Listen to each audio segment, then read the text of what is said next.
So how do you eat an elephant? Any ideas?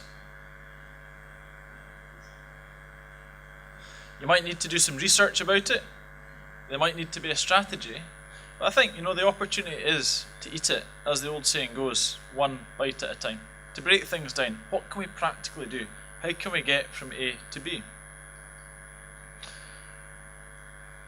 So essentially my background is as a general practitioner and sports and exercise medicine doctor. I currently work with the University of Edinburgh and with the other organisations there. But essentially, this is exciting times. Sometimes it's difficult to know just how far we've come in terms of health. The futurologist Mark Stevenson points out that actually now is the age of acceleration. 200 years ago, human life expectancy worldwide was 25. Who here is less than 25? Okay, everyone else would be dead on average. So we have come a long way. Things are changing at a pace and scale like never before. Justin talked about the potential strategy that can actually guide us forward. But if you look at that, in terms of how much has been changed, then what comes next? What are the major health trends? What are the certainties? The world is getting smaller. There's no doubt that we can share information in this room. We can share things in terms of tweeting, in terms of sharing things on Facebook, in terms of sharing experiences from this. What's happening in football fans and training? What's happening in England? What's happening in Scotland? I suppose just working out between us, what can we do together to get more people more active and to make a difference for our patients? Prevention is better than cure. We're in Liverpool at present, perhaps this would have been a good idea.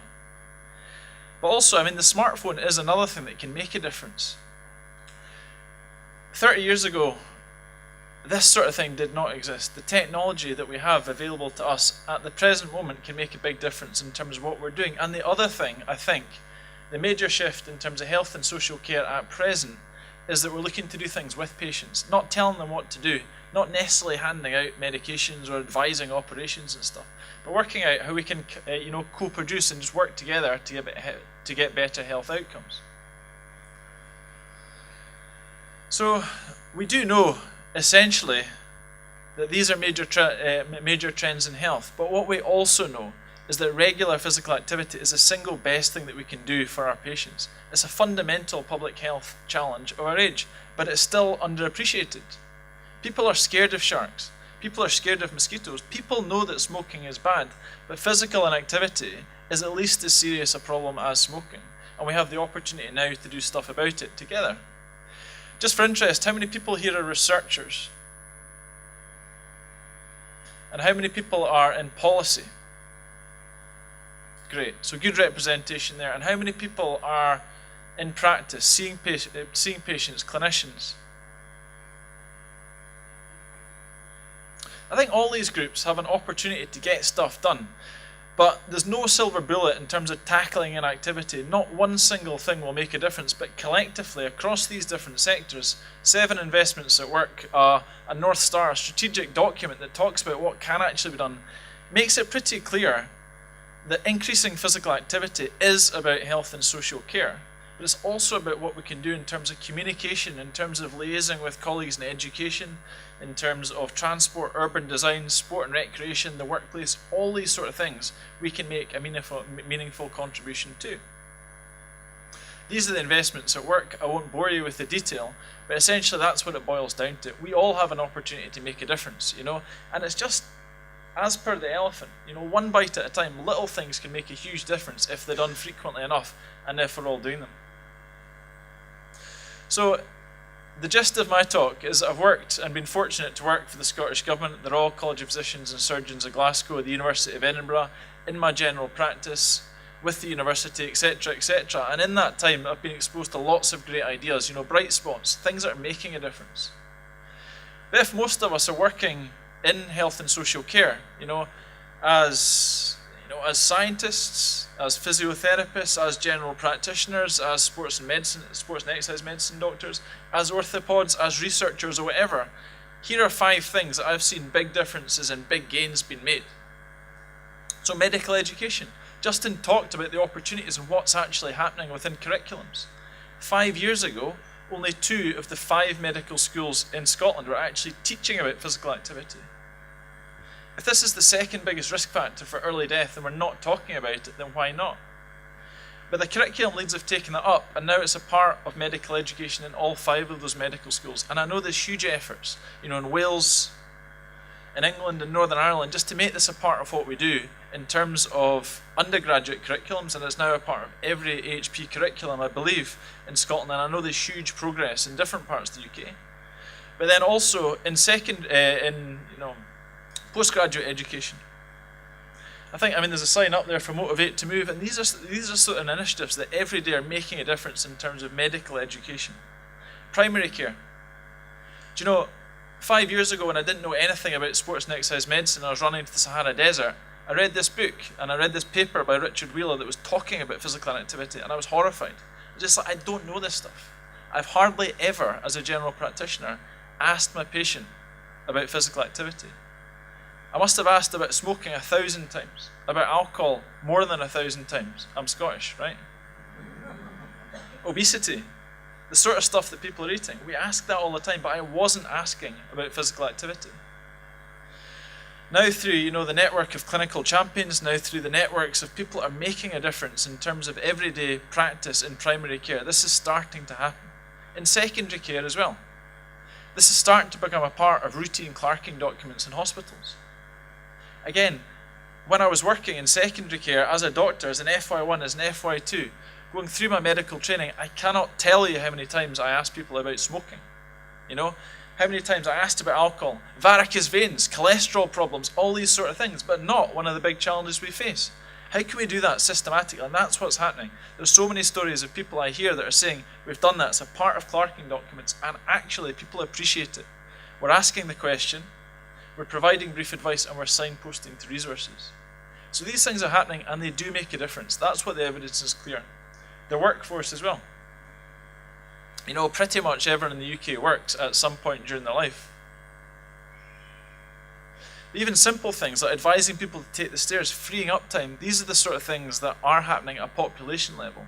But also, these are things that make a difference in terms of where we work. I remember as a general practitioner, I used to press the bell and actually get people to come to me.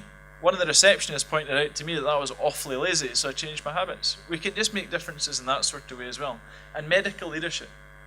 Hopefully forums like this, with examples from, Chris, Matthew, Justin, and from every person in this room, we have the opportunity to work out what actually works, the things that will actually lead to concrete improvements in terms of physical activity for our children and for our adults and for our older people. And that's why it matters to me. Who here's got kids? I think for my patients that does matter, but actually in terms of what is the single best present we can give our children. Something that can add 7 years of extra life.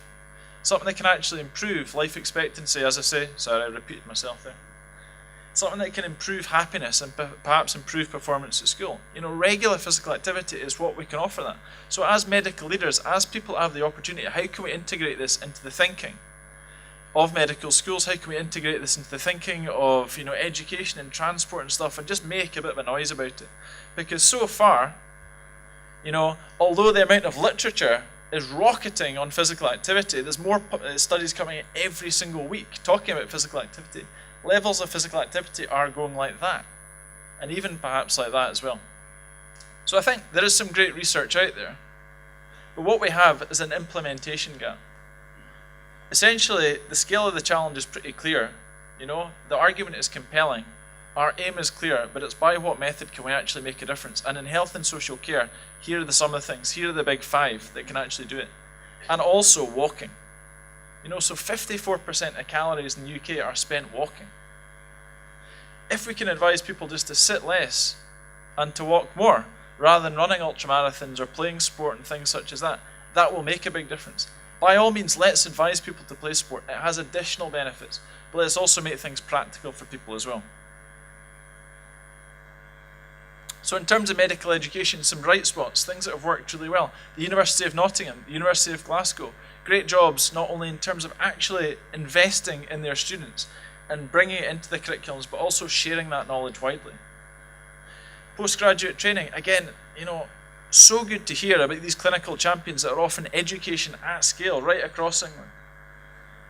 Initiatives in Northern Ireland, again, that are making a big difference. In the medical press, I'm seeing it a lot now. 5 years ago, much less so, but I think sports and exercise medicine doctors, physiotherapists, and a range of folk are actually getting this information out. How can we share, like Mike Evans does, the benefits of regular physical activity and get people to restrict their sitting, slouching, and couch surfing to 23.5 hours per day?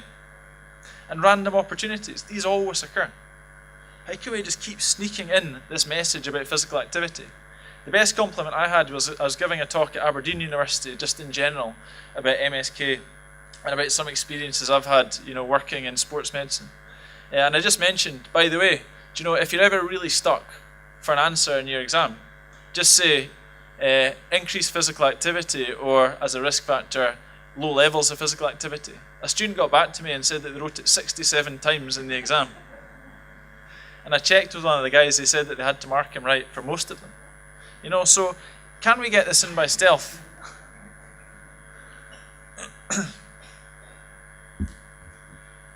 So in primary care, essentially, is this a part of what we do regularly ourselves? How can we make it so? Can we build it into systems? Can we educate our registrars? Can we educate the practice nurses, health visitors we work with? Can we learn from them? Have they got ideas that they can share? Can we put posters up? Can we put the CMO infographics up, or other stuff that can actually share and communicate the information to our patients and to our staff as well? Can we ask the question, here's what it boils down to. It really isn't that complicated. Sorry, that's mine.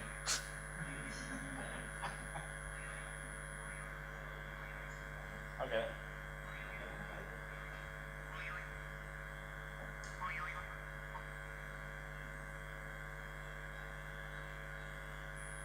Hi Jenny. Yes, I will give you a mention, don't worry. It's my wife. We've got a wee one that's only 3 weeks old, so sorry about that. But that's it. Can we just ask that question? On how many days per week are you physically active for, and for how long? It doesn't have to be complicated. It really is that simple. And once that assessment is conducted, can we actually offer concrete brief advice, or brief intervention if we have the time? Can we make it a part of what we do? And can we direct appropriately to resources? So I know we've got, basically in my neck of the woods, we've got great walking groups. We've got great opportunities in terms of cycle paths. There are sets of stairs, there are different things that are just concrete actions that can actually help people with specifics that they can do to be more active. I think that's it. Asking the question and giving people specifics can be most helpful. I think in primary care, again, it's amazing how far we've come. We talked about human life expectancy. That's the single most impressive thing I can remember.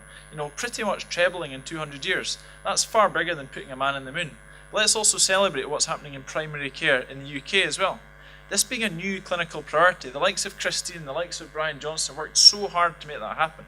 And that is going to make a huge difference. Having clinical champions, people spreading the word about this, but actually doing it ourselves as well. Who here doesn't think we've got the opportunity to speak to our patients about physical activity? Because it's just as likely and just as helpful in secondary care as well. Just ask the question. How many days per week are you physically active for, and for how long? It doesn't take that long at all. And we can offer brief advice. Every day of the week in secondary care, diabetes costs the NHS £1 million per hour. Can we actually impact on that in terms of by sensible advice regarding what we eat and regarding physical activity? Let's embed it into clerking documents. Let's embed it into teaching for our medical students. Let's embed it into teaching for our undergraduates. Let's just make it a part of what we do. And again, there are some great examples of that happening and some good feedback just talking about, the way it's actually made a difference in terms of diabetic clinics, in terms of cardiovascular stuff, and also in terms of well-being. My dad's a palliative care doctor, and he says that in terms of when he's asking patients about things that do make a difference, it's about well-being and the happiness and the self-esteem that it gives people, and regular physical activity can do that. So even in situations like palliative care, my dad says that his experience is a good one in terms of asking about physical activity and opportunities there.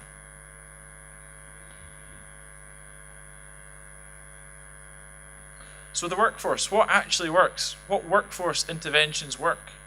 It's quite clear that asking folk to consider being more physically active or making it okay, changing the culture as Justin discussed, just making it clear that walking meetings, things like taking the stairs, are something that, you know, is just a part of what we can do. You know, walking regularly, signposting walking routes and things like that, these things make a difference. By all means, gym memberships and stuff can be helpful, but to a select few. Essentially, walking, stair climbing, these things have got lots of evidence behind them. And medical leadership, this is where we've got in the UK as well. Again, I mean, the NHS is absolutely fantastic. There's lots of good stuff and lots of fantastic achievements there. And you can see on this ranking that the UK ranks very, very highly compared to the rest of the world in everything except for healthy lives. So the next big show in town is not only, I suppose, being the National Treatment Service, but also the prevention type thing. You know, investing significantly, not only in terms of what the system does, but personally what we do. How can we actually make differences ourselves to each patient or to the systems that we have? And here's some of the good examples. The CMOs have put out infographics looking at physical activity for adults, for children and young people, and also for younger adults. So that's had fantastic traction and many, many, many millions of views. But it's something we can do ourselves. This is Nathan Stevens, a surgical registrar, produced that infographic. And again, that's got millions of hits. Something he created in an hour, he said. And quite a big impact, and he's won a couple of prizes for it. I also work for the European Tour Golf, and Roger Hawkes has led a golf and health project. And that's not about getting everyone to play golf. They're very welcome to if they wish. But people like Gary Player and Arika Stormston, a lot of people here probably work in professional sport. Can we engage our sports people to actually talk about physical activity and encourage people to participate as well as watch? So, I mean, there are some of the examples of fantastic practice that I've had the opportunity to hear about. But I wondered is, I mean, in this room there's obviously, I don't know, maybe 70 or 80 people that have actually already got some concrete stuff done, but also potentially thinking about, you know, that concrete step that you could do next. Would you mind just having a 3-minute chat to a neighbour or to someone, or have a think yourself, just about one good thing that you've got done in terms of increasing physical activity, and share that, and also a potential action that can be taken by this time next year. So we'll give you 3 minutes while I text my wife back.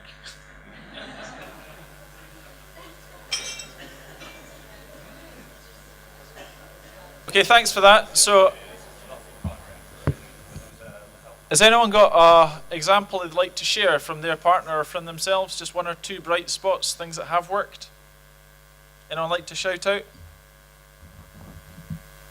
Every patient, whether they can climb a flight of stairs.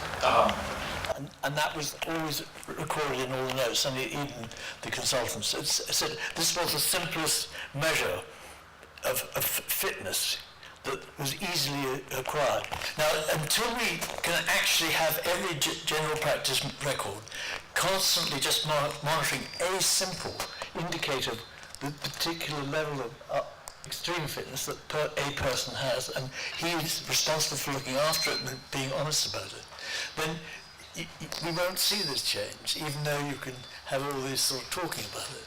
And I feel that that's the most important thing that one should be going away to try to.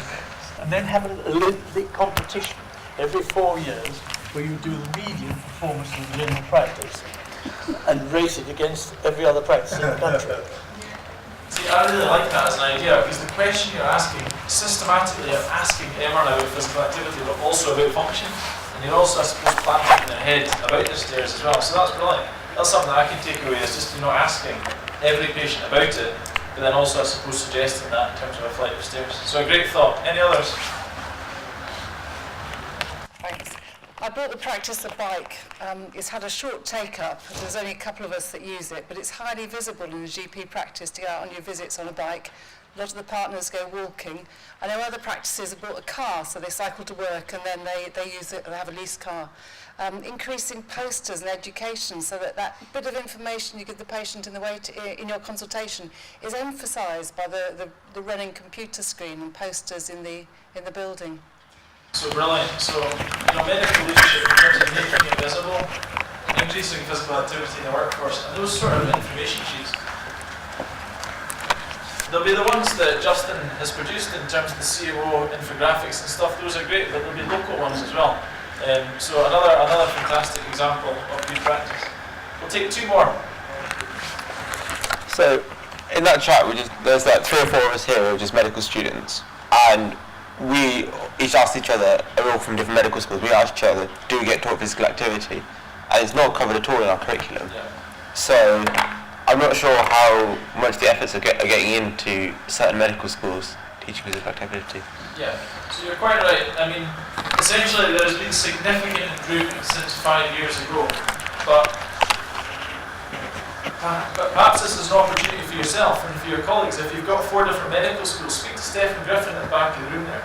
You know, he's helped set stuff up in the University of Birmingham. So I had a chat to Stephen, who's now a 5th year, but has actually made that happen in Birmingham, and just work out whether that might be something you can instigate. Because people will listen to more as medical students than me as an actual doctor. Because you guys are, I suppose, the end user as well. So I mean, that's been really successful, but you're right. I mean, provision so far is still pretty scratchy. So that might be something you can take forward. Speaking to Stephen, put your hand up there. So speak to Steph at the end of this. Good point. One more. I just wondered, I mean, going back to what you said about the stairs and everything, I mean, primary care is where we're going to be giving out a lot of information. So what about putting it into QOF? Ideas like putting it into QOF, we all hate QOF, but it's the one way to get people to respond. So asking questions and giving advice, a bit like smoking, as part of QOF, that would surely be helpful. Yeah, so making it a part of what we do in general practice is undoubtedly a good idea. There are obviously different mechanisms for that to happen. I have zero control of QOF, but keep asking the question, keep asking how can we make physical activity a part of what the NHS is doing. So again, I mean, I don't have the answers to that, but I think that's another good suggestion that can be looked at by people in higher places and with more brain cells than me. So I think we're going to get everyone else up for reflections and questions with Justin and Chris and Mark.